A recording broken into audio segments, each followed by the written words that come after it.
قربانی، اس کے پیچھے اللہ پاک کی حکمت کیا ہے؟ اگر اس بارے میں بھی کچھ مدنی پھول میں ارشاد فرمائیں۔ بنیادی طور پہ یہ ہے کہ ہمارے ہاں جو لفظ قربانی ہے وہ عام طور پہ جانور کی قربانی کے حوالے سے معروف ہے، اور اس کے ساتھ اگر ہم زیادہ نسبت کو جوڑتے ہیں تو جو حضرت اسماعیل علیہ السلام کی قربانی ہے کہ ایک انسان کی قربانی، تو یہ اس کے ساتھ جوڑ دی جاتی ہے۔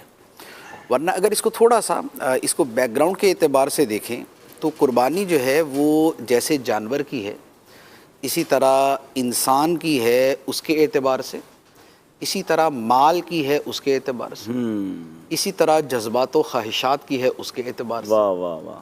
تو یوں جو قربانی کا دائرہ ہے وہ بہت وسیع ہو جاتا ہے، اور اس کے پیچھے جو ہمارے دین کی بنیاد ہے وہ کیا ہے؟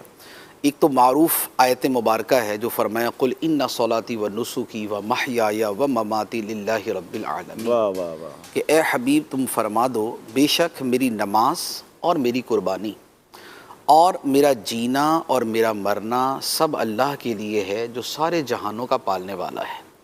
تو یہ آیت مبارکہ جو ہے یہ اس مفہوم میں ہے کہ بندہ مومن کی ساری زندگی ہی قربان ہے اللہ تعالیٰ کے احکام کے لیے اور اس کی رضا کے لیے۔ سبحان اللہ سبحان تو اب جب زندگی اپنے جملہ لوازمات و مناسبات کے ساتھ قربان ہے تو اب اس سے پیچھے کوئی چیز باقی نہیں رہتی۔ دوسری بات ایک اور آیت مبارکہ ہے اور وہ بڑی خوبصورت ہے، اس میں اسی مفہوم کو کچھ زیادہ واضح کیا گیا ہے۔ وہ یہ ہے کہ قرآن پاک میں ہے اللہ تعالیٰ ارشاد فرماتا ہے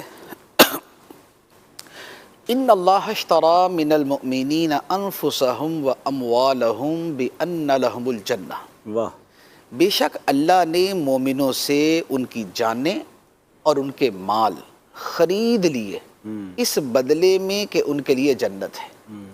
تو جنت صلہ ہے اور بدلہ ہے، اور اس کے لیے قربانی دینی پڑتی ہے جان کی اور مال کی۔ سبحان اللہ، تو یہ جان اور مال کی جو قربانی ہے تو یہ بنیادی طور پہ یہ دونوں ہی صورتوں پر مشتمل ہے۔